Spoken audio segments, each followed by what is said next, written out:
Assalamualaikum kawan-kawan. Kali ini saya akan mengganti si kampas kopling ini nih.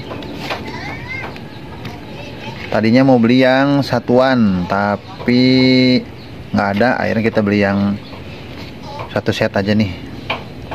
Ban and Filipin. Aduh, bikin kampas kopling aja masa bangsa kita kagak bisa ya.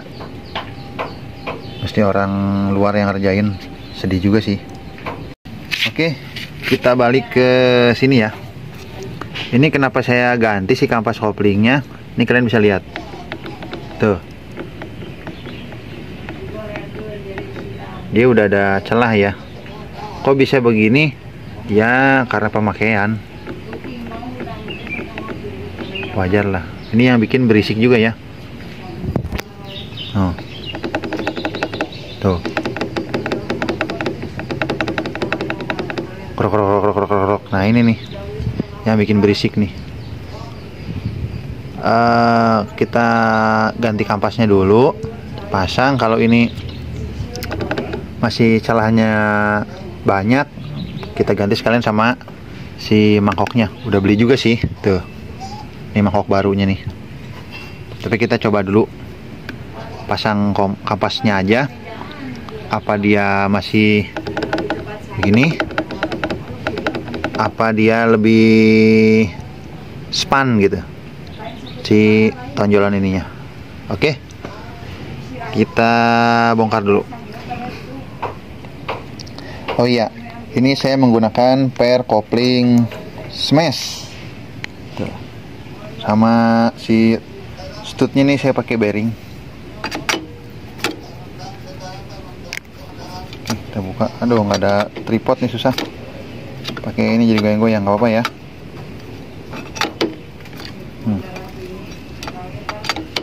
Ini kita skip aja ya. Kalau bongkar kayak gini udah pasti paham lah. Kita skip aja biar nggak kelamaan videonya. Baik kan kawan, ini udah kita buka ya. Saatnya kita coba pasang si kampas ininya. Oke, kita robek saja. Ini original ya, original Yamaha.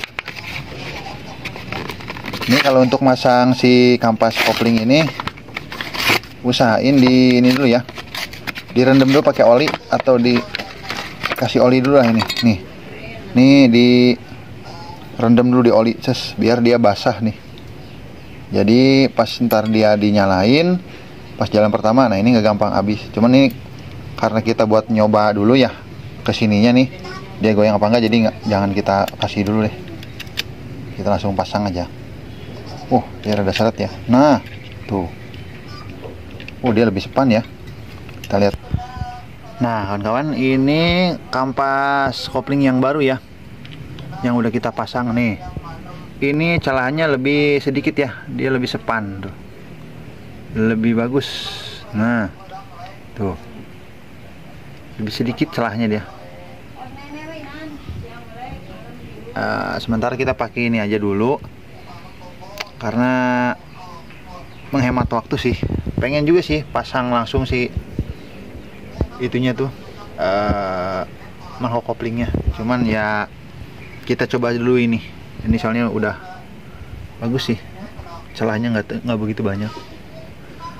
Sekarang kita kasih oli dulu, kita pasang pakai pelatnya segala macam. Nah ntar kita goyang-goyang lagi, dia celahnya masih oblak apa enggak.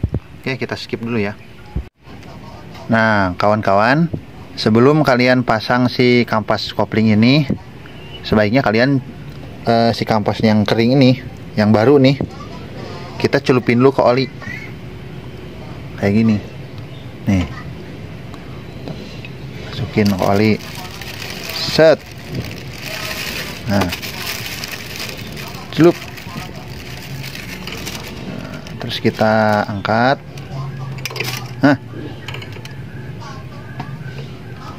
Dah, taruh sini aja dulu deh. Kita tirisin tuh. Celupin. Celup. Nah. Ini fungsinya buat apa? Supaya si kampasnya awet. Kalau masang ini mah sama aja, mau bolak-balik nggak jadi masalah. Tapi yang kalian harus perhatiin tuh di sini nih, di plat geseknya ya. Nih, di plat ininya nih. Di sini tuh ada sisi tumpul, sisi tajam gitu. Maksudnya gimana? Nah, sisi tumpul tuh gini, kalian raba nih ujung sini nih. Nah, kalau diraba begini dia nggak tajam, nah berarti sisi tumpul. Tapi kalau dibalik nih, kalian raba seret seret kayak kita habis ngasah pisau gimana sih, ada tajam-tajamnya. Nah, ini masangnya nggak boleh kebalik. Maksudnya nggak boleh kebalik tuh gini, kalau kalian masangnya yang tajam, misalkan ini sisi tajam nih di luar semua gitu. Kalau sisi tajamnya mau yang di dalam semua gitu. Jadi harus rata, tajam gitu. Jangan tajam tumpul.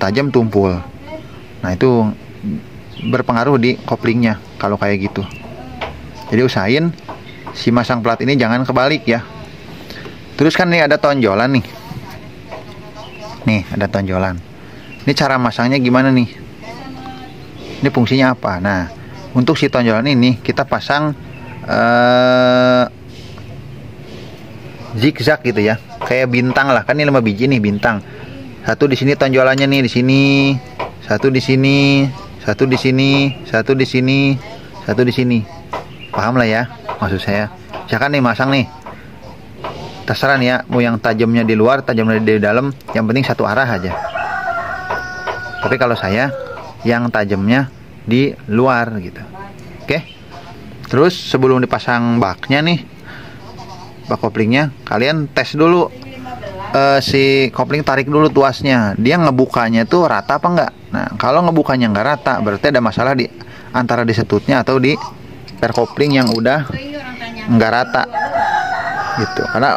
Karena namanya per kopling juga ada umurnya gitu, bukan cuma kampas doang. Kadang-kadang kampas baru tapi per koplingnya udah lemah, ya sama aja gitu, selip-selip juga. Kenapa?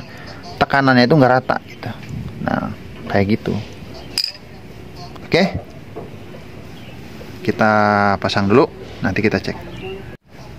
Nah, kawan-kawan, ini udah kita pasang ya si kampas yang barunya. Ini yang bekas ini.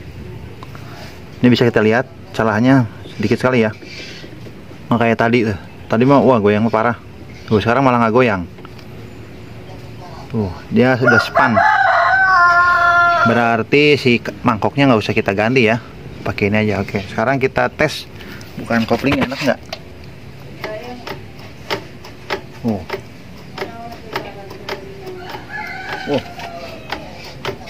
Mantap ya.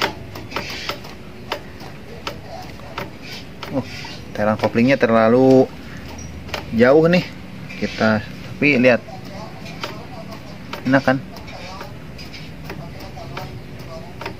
Dah aman, tinggal kita pasang aja, tinggal setel kopling aja, mau dijauhin mau dideketin gitu aja sih di sininya.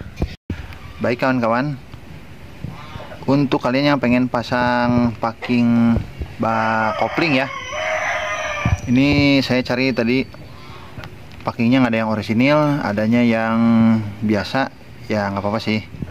Cuman yang kalian harus perhatiin ya, ketika kalian masang packing ini, kalian harus lihat dulu nih di sini nih. Nah, di sini tuh ada kayak bekas, mungkin dulu yang punyanya ya, bekas bersihin packing pakai cutter. Nah, ini ada gores-goresan nih. Nah, ini bisa bikin rembes ya. Nih, kayak gini nih tuh. Nah, kalau saya nih, cara saya ini mah, saya suka kasih dulu lem kayak gini sedikit buat nutup. Nah, yang halus-halus ini nih, goresan-goresan halus ini. Jadi si oli mesin itu nggak rembes. Kalau pakai packing yang original, karena kan dia lebih tebal ya si packingnya, dia bisa ketutup nih rapet. Tapi untuk mencegah supaya nggak bocor, jadi nggak kerja 2 kali, nah kita kasih lem dulu dikit-dikit aja, asal kayak gini nih. Nih lem kayak gini, asal aja kayak gini. Set aja, dikit aja. Yang penting si yang kasar ini ketutup sama lem sedikit, nggak usah banyak-banyak. nanti kelihatannya nggak bagus, tapi dikit aja. Nah, kan jadi ketutup tuh si goresan-goresan itu. Tambah lagi dari packing, jadi dia lebih rapet kayak gitu ya, untuk pemasangan packing di bak kopling.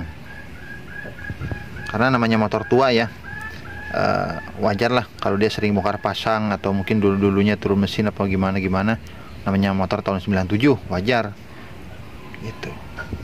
Oke, kayak gitu sih. Nah kawan-kawan, ini udah kita pasang ya, cuman cara masang si bautnya nih ya, jangan dipasang beringan gitu, jadi harus masang zigzag. Tadi saya masang di sini, terus di sini, tapi jangan dikencengin dulu ya, pasang aja dulu. Yang penting masangnya tuh zigzag dulu, bautnya biar pada masuk dulu, dudukannya enak. Nah, baru kalian kencengin cara zigzag gitu, silang. Penting kita masukin dulu nih baut-bautnya nih, biar dia nggak selek. Jadi kita pasang perlahan, rasain, jangan dipaksa. Kalau misalkan diputer ada keras, nah berarti ada yang kurang pas tuh. Oke, kayak gitu ya pasangnya ya. Pasang dikit-dikit dulu, atas bawah gitu. Ini nggak saya kencengin dulu. Nah, penting muter dulu, asal nempel dulu. Nah, set, nah, nanti terakhir baru dikencengin.